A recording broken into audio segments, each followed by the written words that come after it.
Where do you think you're going, love?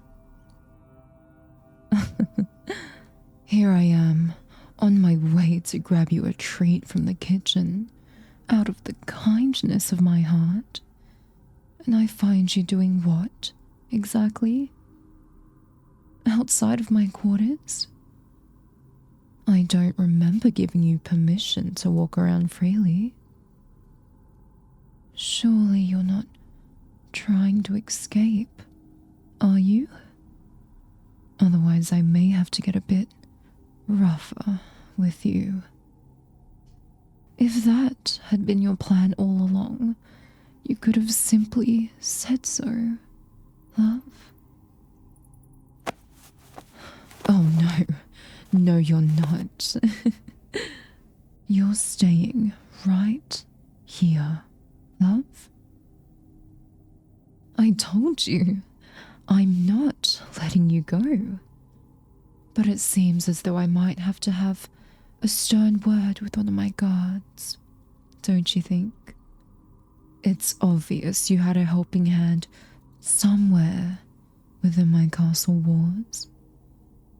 Surely you're not trying to convince me the doors just unlocked themselves.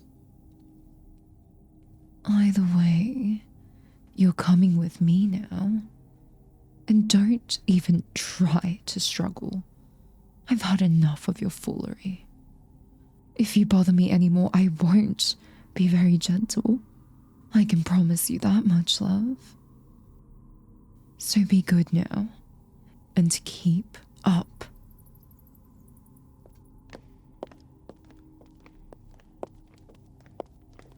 This is the reason I can't trust people.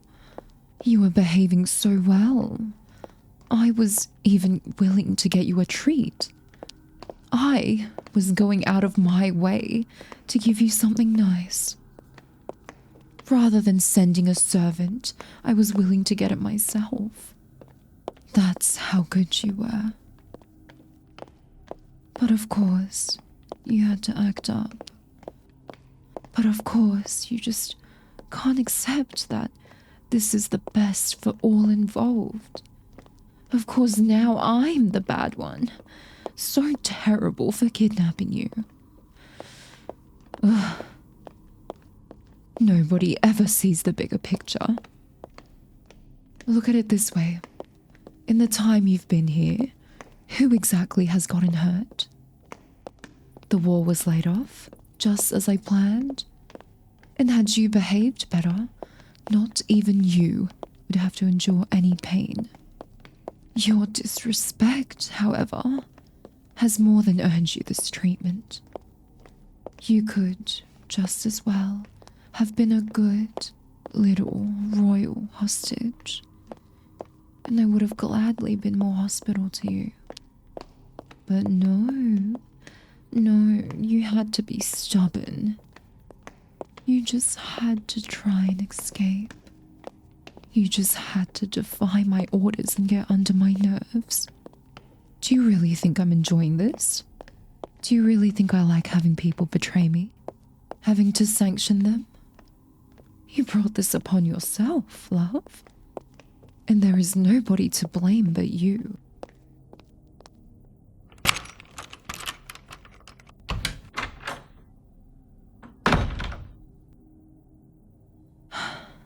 Here we are again. Now hold still. It looks like simply locking you in wasn't enough.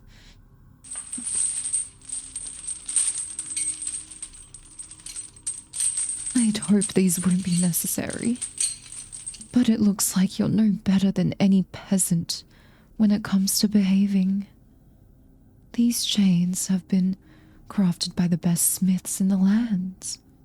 Nothing can break through them. And only I have the key. Now, you can sweet talk the guards all you want. Nobody is gonna break you out of these. Oh, careful now. They're pretty tight. If you keep struggling like that, you might accidentally cut your circulation off. And we wouldn't want that now, would we?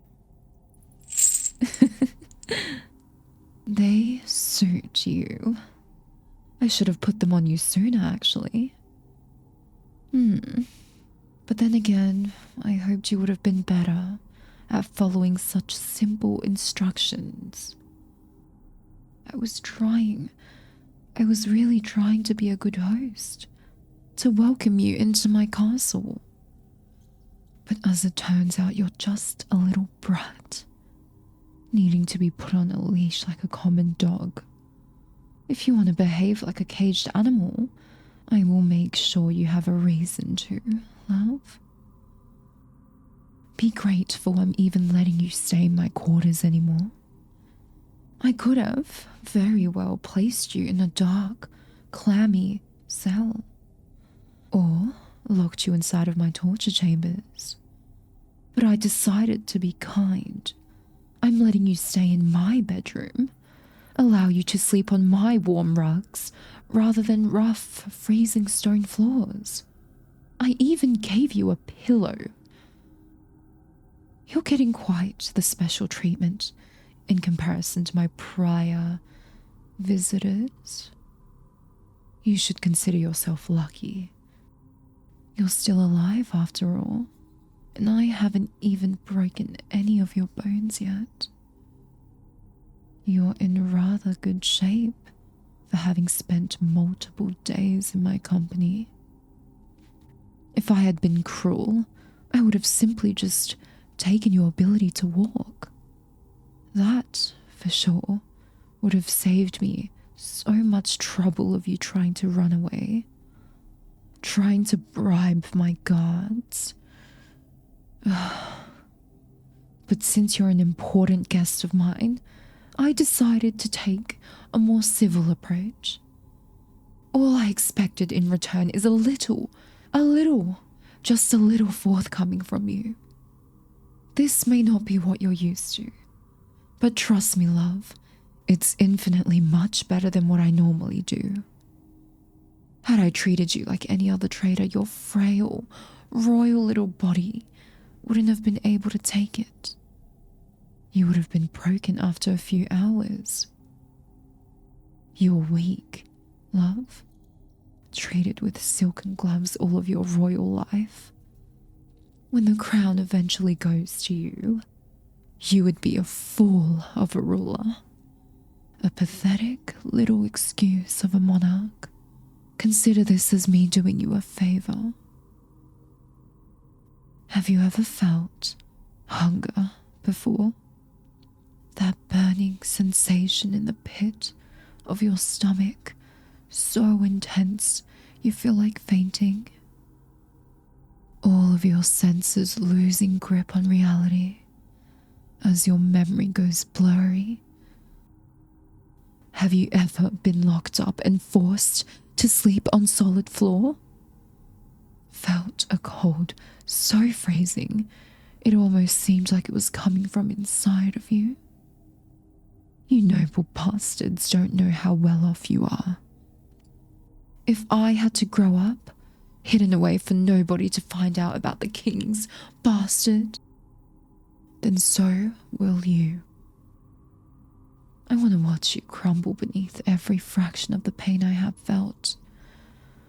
You'll know what it feels like to be disregarded, hated, experience that rough thirst like sand in your throat. You'll see what it's like to starve, to feel disgusting, lonely, where only the rats in the cellars are your companions. You, my love, will suffer in so many ways.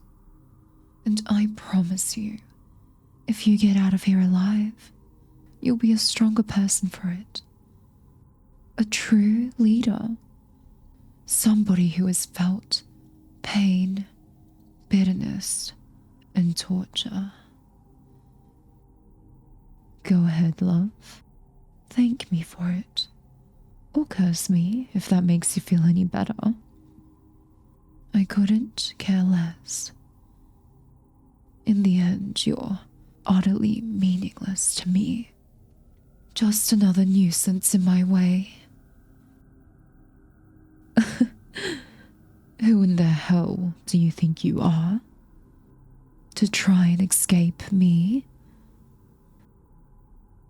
Oh, darling, from now on, I'll be making sure you know exactly where you stand.